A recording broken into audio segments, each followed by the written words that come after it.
Well, things escalated very quickly in Munich, didn't they? What's up, guys? I'm Adrian, and welcome to Rabona TV's coverage of the UEFA Champions League round of 16. Bayern and Liverpool are advancing. Ooh, that would be a tasty matchup in the next round, wouldn't it? Not a lot to say about this one. There's always a risk of this happening when you're facing off against Bayern. They tend to destroy teams now and then. Ask the London clubs, ask Barcelona, etc. There are times where they smell blood in the water and they frenzy. Now, what added to the challenges for Salzburg was the very quick return of Manuel Neuer. What he does for this back line is just remarkable. The shot stopping, of course, is massive, as he is one of the best, if not the best, in the world when it comes to that. But it's everything else that comes with him. The confidence he instills in not just the back line, but the entire team, the passes he cuts off from rushing out of his area. I mean, Bayern look a completely different team with him in goal than they have without him recently. So that was the first obstacle, but conceding 2 penalties in the first 20 minutes doesn't help either. And I mean, that goal to round out Lewandowski's hat-trick on 23 minutes, you could tell that Salzburg were just completely shell-shocked by that point. It was a classic, I got it, no, you got it, no, kind of moment between the Salzburg keeper, Philipp Kohn, and defender Maximilian Wöber. Neither one of them really taking ownership of that situation, and it led to Lewandowski's easiest and perhaps ugliest, you could say, hat trick of his career.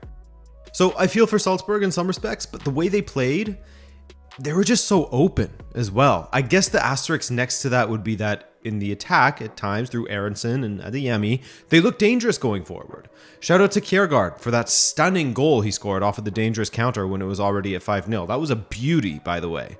There were moments where you thought, okay, a better side with a more organized defense who could transition quickly, they could hurt this Bayern backline because there are openings.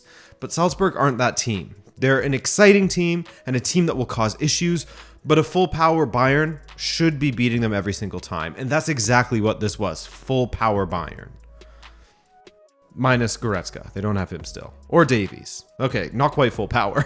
Credit to Thomas Müller for recovering from a pretty poor display this weekend against Bayer Leverkusen. His finishing was superb in this game. Leroy Sané was a menace.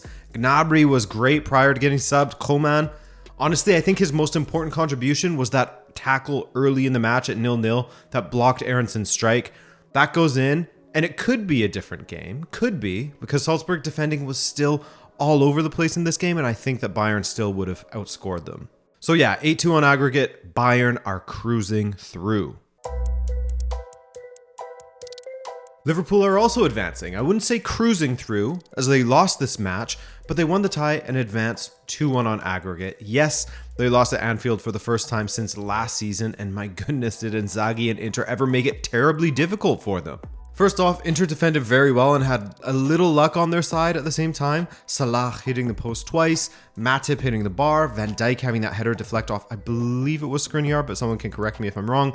It was a mix of bad luck for Liverpool and heroic defending at times for Inter. And nobody exemplified the heroics more than Milan Skriniar. The way he kept up with Salah stride for stride, the way he seemingly blocked every attempted pass or got in front of a strike to deflect it wide. He was certainly worthy of his Man of the Match award come the final whistle. There were other examples of this grinta as well, such as Arturo Vidal and that fantastic sliding block on Luis Diaz when he surely would have made it 3-1 on aggregate. I mean, there were moments from which Inter can be proud of their performance, especially at Anfield, not the easiest place to play in Europe. As far as Inter going forward, they offered very little. If you look at their XG, they accumulated just 0.26 compared to Liverpool's 1.87. And their gateway to the attack was basically the same as the first leg, focusing much of their attack down that left flank. As you can see here, given the players' average positions on the pitch, they were looking to utilize Perisic, and had this maybe been last season, perhaps they could have got the better of Trent Alexander-Arnold. As last season, he left a lot to be desired defensively, but credit to him, he's looked great this season. And there weren't many moments where he looked overly exposed in defense against Inter. Also, going forward, he was making some great driving runs with the ball at his feet. His delivery is always dangerous, of course. And much of the attack came from his side of the pitch. It was a bit of a lopsided match in that respect, wasn't it? Inter looking to attack down their left, Liverpool's right, while Liverpool looked to attack down that very same flank. I think we also have to give a lot of credit to Fabinho, who was incredible in the midfield for Liverpool. Maybe their man of the match, in my opinion. Nothing was really getting past him. He would win the ball and look to release it quickly to spring a counter.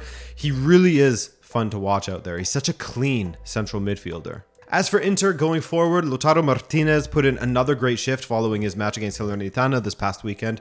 His goal, I mean, it was an absolute thunderbolt, always swerving away from Alisson. Impossible to save that. That was his first Champions League goal of the season, by the way.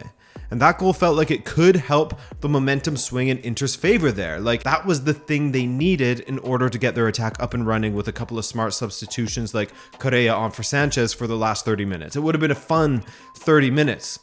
Like Correa on for Sanchez, who had a yellow card and was perhaps lucky to escape without a red for this tackle on Thiago. Like Correa for Sanchez, who was flying into tackles all over the place recklessly. I mean, he had the heat-seeking studs equipped last night. That's a rare item. Like Correa for... Oh, Sanchez was sent off.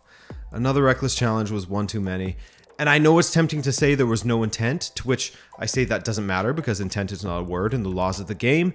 And I know it's tempting to point to the fact that he got ball first, but when you fly into a tackle and get ball and still your studs land on the ankle of your opponent, you can still get punished for it because it is reckless and it constitutes excessive force, which is a bookable offense. Do I think it was a red card tackle? No way. Absolutely not. But it was definitely a yellow. And since he already had a yellow, bye-bye Sanchez. To get a goal and some wind in your sails at Anfield, only for those sails to have a million holes shot into them at once, just 90 seconds later, thanks to Sanchez, has got to be hard to take. I mean, this image of Inzaghi, Zio Sharma nailed it. This is the embodiment of hello darkness, my old friend.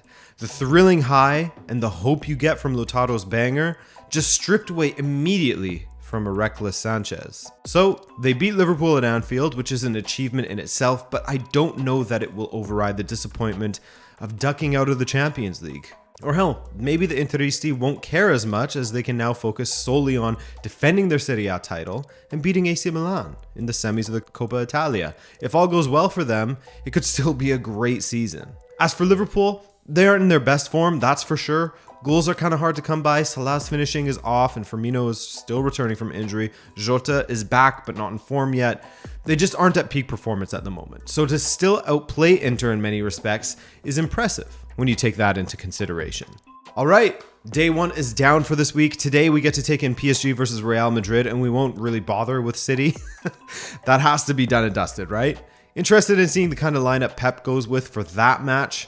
But anyways, guys, thanks for watching. My name's Adrian, and I'll catch you in the next video. Ciao.